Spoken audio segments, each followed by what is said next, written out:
Welcome to the Texas Rangers podcast. I'm your host, Larry Lace. Today we're diving into the latest headlines from around Globe Life Field. But first, we'd like to thank our sponsor, Audible, for sponsoring this episode. If you're a fan of audiobooks from any kind of genre, whether history, nonfiction, fiction, true crime, check Audible today. audibletrial.com/Larry21 and you can get a free audiobook of your choice and a free 3-month trial. And as always, let's dive right into today's topics. Our first topic, why ain't Andrew Heaney will help make the Texas Rangers playoff contenders. Andrew Heaney can make the Texas Rangers playoff contenders if he can pitch 150 plus innings and continue to average more than 10 strikeouts per 9 innings. And of course, most importantly, stay healthy throughout the 2023 season. He's not the best pitcher the Rangers signed this offseason. Jacob deGrom holds that title. He doesn't even have the championship pedigree that was earned by Nathan Eovaldi. He is the pitcher that will take this rotation from a good rotation to a great rotation. Similar to Adolis Garcia, his performance in 2023 will go a long way toward determining if the Rangers will be playoff contenders. Andrew Heaney has had a wide variety of results in his career. He was an up-and-down starter for the Angels, and last season became one of the best strikeout pitchers in baseball for the Dodgers. If he can replicate his success with the Dodgers, the Rangers rotation becomes a much more fearsome group of 5 pitchers, and maybe one of the best in all of baseball. For him, the goal needs to be 150 innings or more in 2023. Andrew comes into 2023 off of a season that saw him miss 3 months due to left shoulder inflammation. He ended up making 16 starts for the Dodgers and was limited to 72 innings this past season. The Dodgers last season placed him on a pitch count once he came off the injured list. His high in pitch count in 2022 was 91 pitches in August against the Brewers. He was 85 to 91 pitches 6 times in his 16 starts. He is now several months removed from shoulder inflammation and will not be on any pitch count as we head into the 2023 season. His ability to pitch more innings will be better for him and the team. The argument for a better bullpen in 2023 is that the starters will pitch more innings than in 2022. If he can reach 150 innings, that will lead to fewer innings for the bullpen and will hopefully lead to more wins for the Rangers. The second goal he can reach to help the Rangers become playoff contenders is replicating the high strikeouts per 9 that he averaged in the last 2 months of the season. Last season, he jumped up from striking out 10.4 batters per 9 innings in 2021 to striking out 13.6 per 9 in 2022. The Dodgers helped him do this last season by converting him from a 3-pitch pitcher into mainly a 2-pitch pitcher. They changed his arm slot as well and taught him how to throw what they call the sweeper. It's a slider, but it sweeps across the strike zone with more horizontal movement than downward movement. He relied primarily on his four-seam fastball and slider. He mainly was a four-seam fastball pitcher as he threw that pitch 62% of the time, compared to 32% for the slider. He ditched the changeup and curveball and primarily threw just these 2 pitches. The fastball and slider were almost unhittable. He gave up a .228 batting average against the fastball and incredibly a .170 batting average against the slider.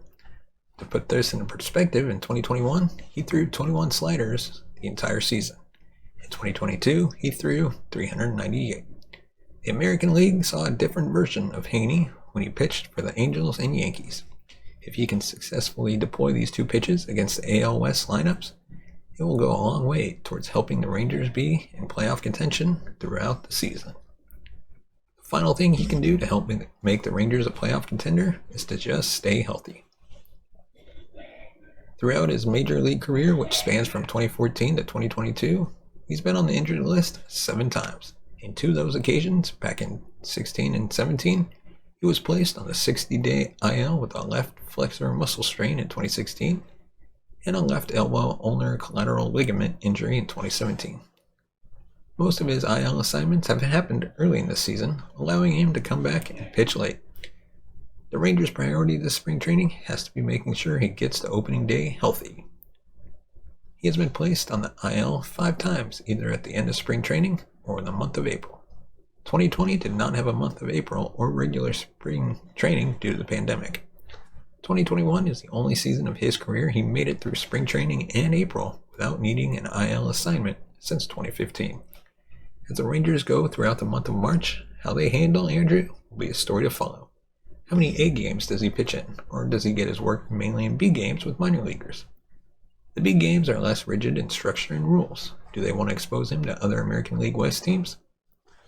The most important thing will be making sure he can stay healthy. His continued health throughout the 2023 season will determine if this team can compete with the Astros or Mariners. He will be the starting pitcher to watch in 2023. Bruce Bochy likely will not reveal where each starter will place the rotation until we get closer to opening day. But the one certainty we know is if Jacob deGrom is healthy, he will be starting on opening day against the Phillies. That is about all we know. Andrew Heaney, no matter where he starts the season, whether it is in Game 2 or Game 5, will be a very important piece for this team. If he can pitch more innings in 2023, keep his strikeout rate high, and stay healthy, that will go a long way towards determining if the Rangers make the playoffs or come up just short. And now I'm going to give you 5 reasons I'm looking forward to the start of spring training. It won't be long before the Rangers are packing up the equipment truck and driving out to Sunrise. We've waited a long time for baseball to come back, and it seems like the start of a new season is just getting closer every day. Expectations for the Rangers in 2023 will be higher than in seasons past with a fully revamped pitching staff. Not to mention another year of Corey Seager and Marcus Semien and several highly rated prospects knocking on the door. There's a lot to look forward to, and these are 5 things I'm excited to watch when players begin to report to Surprise. Number 1, of course, Jacob deGrom. The best pitcher on the planet for the Rangers. It's been nearly 6 weeks since deGrom signed a 5-year, $185 million contract to come to Texas. And it's still hard to believe. All eyes will be on deGrom when camp opens in February. There's no question about deGrom's talent when he's available, and the Rangers hope he's able to remain healthy throughout the spring so that he can take the ball when the Rangers open the regular season against the Phillies in Arlington on March 30th. The young pitchers. Jacob deGrom will get to spend quite a bit of time with the Rangers' young crop of pitchers during spring training. The big league rotation seems set, assuming that everyone is healthy, but there is plenty of anticipation among Ranger fans to see how Owen White, Jack Leiter, Kumar Rocker, and Brock Porter continue to develop. It's been years since the Rangers have had so many young pitchers to be excited about, but it won't be long for the young guns get a chance to contribute at the big league level. Number 3, Ezekiel Duran in the outfield. It's easy to forget about how much offensive potential Ezekiel Duran offers. Ranger fans are quick to send him off in potential deals for stars like Brian Reynolds, perhaps because he doesn't seem to have a clear path to play every day. Zeke spent most of his time in the minors as a second baseman and shortstop before spending a majority of his time at the third base during the 2022 season. He had a chance to play the outfield on a regular basis in the Dominican Winter League, and he'll have a chance to earn an everyday job in spring training given how the team is currently constructed. That could certainly change with another signing or trade, but nobody should be sleeping on Durant's skill set. And of course, number 4, the battle for center field. Leody Taveras was solid in 2022, but will he come into camp as the undisputed opening day starter in center field? Bubba Thompson might have some other thoughts about that. Both players have areas of their game that need further improvement and development, but they also have the potential to impact the game in multiple ways. They will both get a look in spring training, and the battle for the opening day center field job should be one of the hottest storylines in camp. And finally, number 5, the final bullpen spots. The offseason isn't over, and the Rangers could certainly make external additions to bolster their bullpen before they arrive in Surprise. Matt Moore is still a free agent, so are Andrew Chafin and Michael Fulmer. I imagine the Rangers want to add another bat before they consider further investing in their bullpen, but you never know what Chris Young might be thinking, especially after he learned that Brett Martin would miss the majority of the season after undergoing shoulder surgery. As things currently stand, Brock Burke, Joe Barlow, Jonathan Hernandez, Taylor Hearn, Jose Leclerc and Jake Odorizzi seem to be locks. That likely leaves 2 spots open. Will John King or Josh Spores stake their claim? Could one of the young starters, Otto, Dunning, Howard, Reagans, serve in a long relief role alongside Odorizzi? Will someone else from deeper in the organization surprise us in spring training? We'll have to wait to find out. Before we move on, give us a thumbs up if you like our video, subscribe to the channel, hit that bell notification button to be notified of future videos. And as always, thank you so much for watching and listening. Former Texas Rangers reliever Darren O'Day has announced his retirement. Darren O'Day was a veteran reliever and one-time Texas Rangers. And he has officially announced his retirement via a lengthy, thoughtful letter that he shared on Twitter. O'Day turned 40 last October, and it's a name that brings back fond memories. A Rule 5 draft pick from the Angels after the 2008 season by the Mets, he was waived in late April 2009 after just 4 appearances and claimed by the Rangers. O'Day went on to have a great 2009 season, posting a 1.94 ERA and 55.2 innings pitched, following it up with a 2.03 ERA and 62 innings in 2010. 2011 saw O'Day struggle to stay healthy and to pitch well when he was healthy. One of the more fateful decisions made in October 2011 was to replace Koji Uehara with Mark Lowe rather than O'Day on the World Series roster. After the 2011 season, the Rangers waived O'Day. A decision I thought was short-sighted at the time. That said, the team seemed to believe that he was a gimmick guy who the league had caught up to.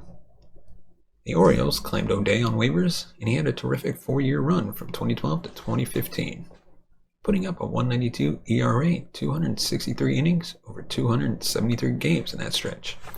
After putting up an ERA 3 for the Orioles from 16 to 18, O'Day spent 2019 and 20 with the Atlanta Braves, pitched for the Yankees in 2021, and returned to the Braves for the 2022 season. O'Day ends his career with an impressive, for a reliever, 17.4 career B-WAR, along with a 2.59 career ERA in 644 games. Best of luck to Darren as he hangs the cleats up after a long, successful career. Let us know your thoughts on Darren O'Day. What are your memories of him as a Texas Rangers? And now on to our next topic. Ian Kennedy has returned to the Texas Rangers. Ian Kennedy announced on his Instagram page Thursday that he is coming back to pitch for the Rangers in 2023. He received congratulations from several of his former and once again teammates. He is back in the same situation he was in 2021 when he initially signed with Texas. In 2021, he turned a minor league deal into a spot in the bullpen. By the All-Star break, he was closing games for Texas. That led him to be traded at the deadline in 2021 with Kyle Gibson and Hans Kraus for Spencer Howard and 2 other prospects. Now he is back with Texas and hoping to earn a spot in the bullpen on a team that is ready to win now. Ian Kennedy brings an experienced arm to a bullpen that is lacking in that department. The 38-year-old veteran will be entering his 17th season in the majors. He last pitched for the Diamondbacks in 2022, but it was a disappointing season for Kennedy. He began the season as their setup reliever, but by July he was regularly finishing games for Arizona. The numbers were down significantly from where he was in 2021. He struck out fewer batters and had a much higher earned run average, and walked more batters. There were not many pitching categories where he pitched better in 2022 than he did in 2021. It was a down season, which explains why he was still on the free agent market at the end of January. He is someone who relies on precise fastball locations to get hitters out. He has 3 other pitches, but since moving to the bullpen, he's primarily relied on his four-seam fastball over his other pitches. In 2022, he threw the four-seamer 81% of the time. If that pitch is lacking, it will lead to hard contact he experienced last season. For him to be successful, he will need to regain the velocity he lost. In the last few years of his career, the fastball velocity has been up and down. In 2022, it was 93.4. In 2021, 94.1. 2020, 93.5, and in 2019, 94.4, in 2018, 91.9. It is certainly possible with the Rangers and their coaching staff that he can regain the lost velocity and once again become a valuable member of the Texas Rangers bullpen. Heading into spring training, all the jobs in the bullpen are up for grabs. Jose Leclerc and Jonathan Hernandez are the favorites to the late inning arms. Joe Barlow, Taylor Hearn, and Brock Burke will be competing to be in the middle relief spots. Jake Odorizzi will be the swingman, pitching long relief, and also making some spot starts. That leaves 2 spots likely open for competition, and possibly more if there are injuries in camp. Ian Kennedy would seem to fall into that category with Barlow, Hearns, and Burke. He could easily slide into a 6th or 7th inning role on this team. He'd be setting up Leclerc and Hernandez and pitching late if these guys need a day off. And now our next topic. The Rangers are still open to adding a left fielder, but they're more likely to give internal candidates a first shot.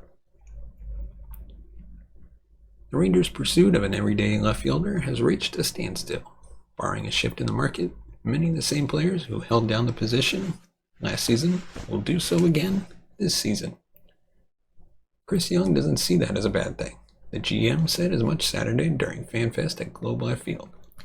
The Rangers have as many as 8 players who can form a platoon. One of the front runners to do so is veteran Brad Miller. Miller, Smith, McCarthy, Yoshi Tsuko, and Travis Jankowski are the left-hitting options, while Bubba Thompson, Zeke, and Clint Frazier bat right-handed. Jankowski and Frazier were among 5 players signed to minor league contracts Friday with invitations to spring training. The Rangers could never find the right combination last season in left field, where Cole Calhoun played a healthy chunk of the games. Miller was out there too, but dealt with injuries all season that limited his effectiveness. He is in the second year of a 2-year, $9 million contract, and the Rangers expect a bounce-back season.